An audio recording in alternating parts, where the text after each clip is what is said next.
Anil Dujana west UP और मेरठ का एक नामी गैंगस्टर जिसे कल एनकाउंटर में ढेर किया जा चुका है। अनिल दुजाना का दिल्ली एनसीआर से लेकर हरियाणा तक आतंक फैला हुआ था।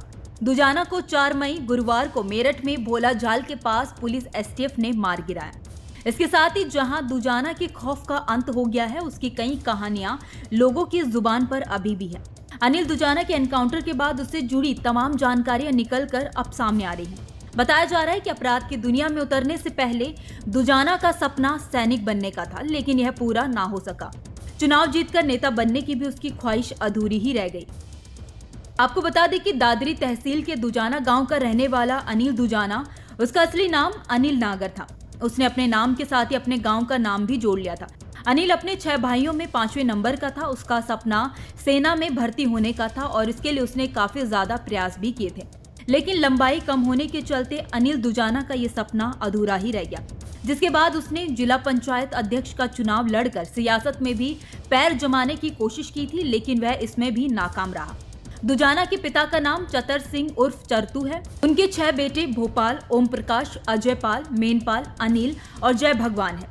जय भगवान के गैंगवार में पहले ही मौत हो गई थी। वहीं दुजाना सेना में नहीं जा पाने के बाद वह गांव के टीटू के संपर्क में आया। वह टीटू को अपना गुरु मानता था। इसके बाद वह अपराध की दुनिया में आगे बढ़ता चला गया और वारदात करता चला गया।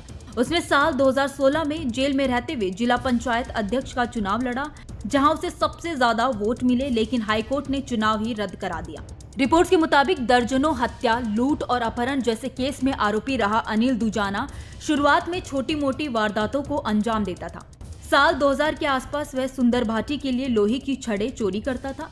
दुजाना का नाम पहली बार पुलिस रिकॉर्ड में 2002 में आया, जब उस पर गाजियाबाद में एक शख्स की हत्या का आरोप लगा। इसके बाद वह धीरे धीरे दिल्ली एनसीआर का एक बड़ा बदमाश बन गया। उस पर अभी 6 से भी ज्यादा मुकदमे दर्ज है और वह बड़े गैंग का सरगना था।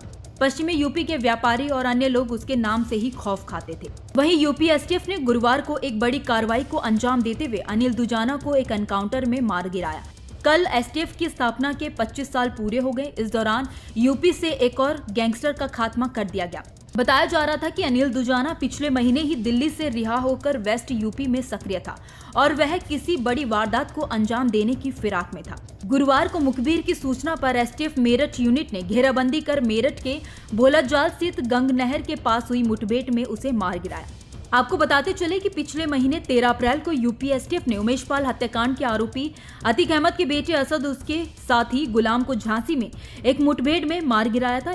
ठीक इसके 2 दिन बाद 15 अप्रैल को प्रयागराज में पुलिस कस्टडी के बीच अतीक और उसके भाई अशरफ की भी हत्या 3 हमलावरों ने कर दी। वहीं अतीक अशरफ हत्याकांड के बाद हमलावरों ने खुद को सरेंडर कर दिया था।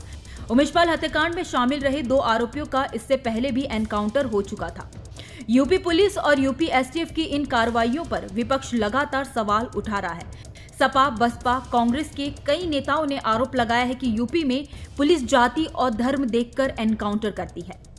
खैर, इस पूरी खबर को लेकर आपकी क्या राय है, आप हमें कमेंट बॉक्स में जरूर बताइए। साथ ही देश दुनिया की तमाम बड़ी खबरों से जुड़े रहने के लिए देखते रहिए न्यूज नेशन का डिजिटल प्लेटफॉर्म। धन्यवाद।